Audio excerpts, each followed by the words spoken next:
informasi peristiwa kebakaran di pagi hari ini di Talasalapang. Sebuah sepeda motor terbakar hebat usai mengisi bahan bakar di SPBU Talasalapang, Makassar, Sulawesi Selatan. Besarnya kobaran api membuat sejumlah warga sempat panik, sementara petugas SPBU berusaha memadamkan api dengan alat seadanya. Percikan api pertama kali muncul dari bagian bawah mesin dan merambat akibat BBM tumpah hingga akhirnya menghanguskan sepeda motor korban.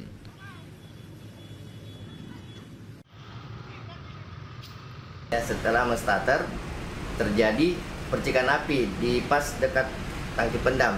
Tapi setelah itu motor itu didorong sama si pengendara itu. Didorong, ternyata ada percikan api. Sudah ada api-api kecil.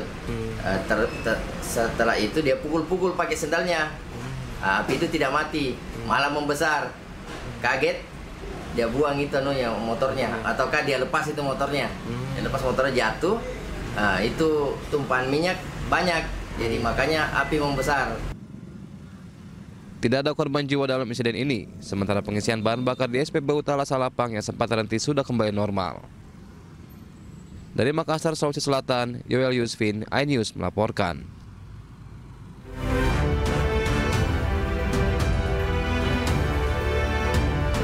Halo, selamat siang pemirsa. Apa kabar Anda hari ini? Senang sekali saya Fazilah Khairunisa kembali hadir menemani Anda dalam iNews Siang.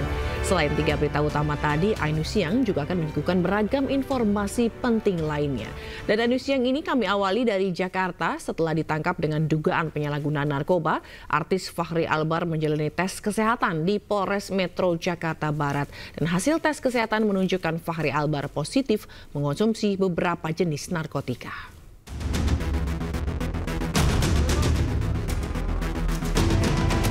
Aktor Fachri Albar ditangkap di rumahnya di kawasan Cirende, Tangerang Selatan dalam kondisi sadar tanpa perlawanan. Polres Metro Jakarta Barat telah melakukan tes urin terhadap Fachri Albar untuk mengetahui kondisinya. Hasilnya, Fachri positif mengonsumsi lebih dari 1 jenis narkotika. Kemarin kita sudah konfirmasi mengamankan saudara FA. Kemudian hari ini tadi kita sudah melaksanakan tes kesehatan, memastikan bahwa kondisinya dalam keadaan sehat dan baik. Setelah itu kita masih melaksanakan pendalaman, baik itu terkait peran maupun jenis dan jumlah barang bukti masih dalam pemeriksaan kita. Untuk hasil tes urinnya gimana Pak? Gimana? Hasil tes urinnya gimana? Untuk tes urin dinyatakan positif konsumsi beberapa jenis narkotika. Nanti jenis narkotika pada saat itu jenis dan jumlah barang bukti akan kita sampaikan nanti lengkapnya besok pagi saat konferensi pers. Saat ditangkap dia sama siapa? Mungkin ada. Kemarin sudah disampaikan sama Kasat untuk diamankan sendiri di kediaman. Sebelumnya, Fachri Albar diamankan di rumahnya di kawasan Jakarta Selatan pada hari Minggu kemarin. Saat diamankan, petugas menemukan sejumlah barang yang diduga mengandung narkotika. Dari Jakarta, Jen Cahyani, Iriansyah, dan Di Bernadi, iNews melaporkan. Saat menangkap selebritas Fachri Albar pada Minggu malam, polisi juga menggeledah kamar Fachri. Hasilnya polisi menemukan narkoba yang disembunyikan di bawah kasur Fachri.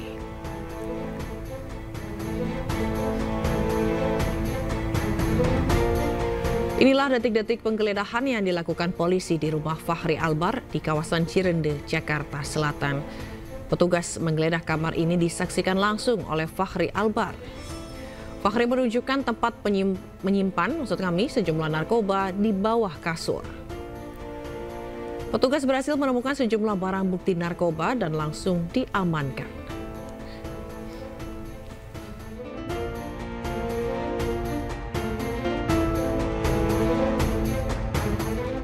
Pemirsa, untuk mengetahui bagaimana informasi terkini terkait penahanan aktor Fachri Albar, kita sudah bergabung dengan rekan Salam Rahmat di Polres Jakarta Barat.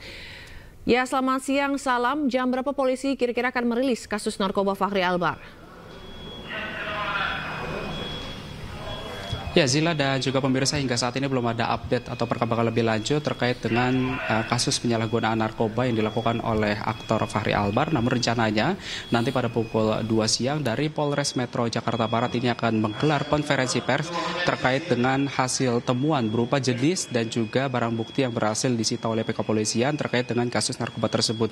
Karena memang berdasarkan hasil tes urin yang sudah keluar, ini dinyatakan bahwa Fachri Albar positif menggunakan beberapa jenis narkotika, dan saat ini juga dari pihak kepolisian ini masih melakukan pendalaman lebih lanjut terkait dengan peran Fachri Albar di dalamnya, karena memang ini sudah kali ketiga Fachri Albar terjerat dalam kasus yang sama, dan saat ini juga masih dilakukan pendalaman lebih lanjut apakah peran Fachri Albar ini merupakan pengedar atau pengguna, dan ini masih dilakukan pendalaman lebih lanjut oleh penyidik dari Polres Metro Jakarta Barat. Dan dapat kami informasikan juga bahwa hingga saat ini juga tidak ada tanda-tanda kedatangan baik itu dari pihak keluarga ataupun juga dari pihak pengacara dari Fachri Albar yang akan tiba di Polres Metro Jakarta Barat ini, dan kita akan tentu sama-sama menantikan, Zila dan juga pemirsa, bagaimana hasil dari rilisan atau juga konferensi pers yang akan digelar pada siang hari nanti di Polres Metro Jakarta Barat. Zila.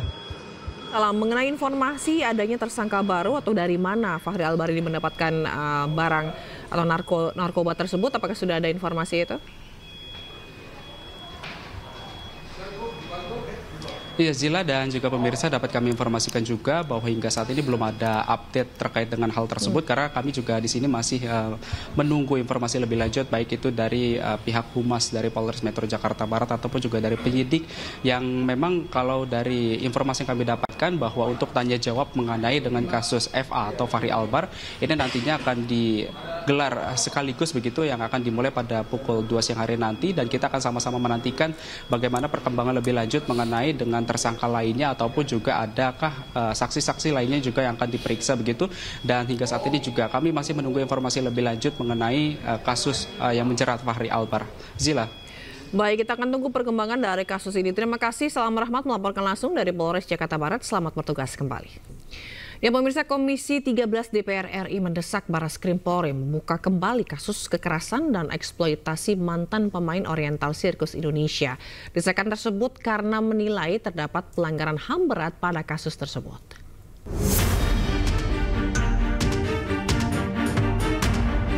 Komisi 13 DPR RI menggelar audiensi dengan Komnas HAM dan Komnas Perempuan membahas kasus dugaan kekerasan dan eksploitasi mantan pemain Oriental Sirkus Indonesia atau OCI. Pada audiensi yang dihadiri mantan pemain OCI ini, Komisi 13 menilai terdapat beberapa pelanggaran HAM berat yang dilakukan manajemen OCI berupa penyiksaan fisik hingga perdagangan manusia. Untuk itu, Komisi mendesak Barreskrim Polri untuk membuka kembali kasus dugaan kekerasan dan eksploitasi tersebut. Nah, kita Komisi 13 ingin mengawal kasus ini terkait dengan tindak kejahatannya, bahwa Mabes Polri membuka kembali kasus ini dan katakanlah menghukum pelaku kejahatan ini kalau masih ada ya. Saya tadi belum melihat fakta seperti itu. Yang kedua, kehadiran negara dalam proses pemulihan, bahwa mereka adalah rakyat Indonesia, mereka selama ini sejak dari umur bayi sudah ditelantarkan dan dieksploitasi oleh oknum-oknum OCI. Saya pikir harus ada kehadiran negara untuk proses pemulihannya. Saya pikir itu. Sebelumnya diketahui bahwa proses hukum atas kasus ini terhenti pada tahun 1999 karena kurangnya bukti. Kasus ini bisa dibuka kembali dengan menggunakan pasal tindak pidana perdagangan orang atau TPPO, mengingat sebagian besar mantan pemain OCI diduga diperjualbelikan sejak masih usia dini. Dari Jakarta, tim liputan iNews melaporkan.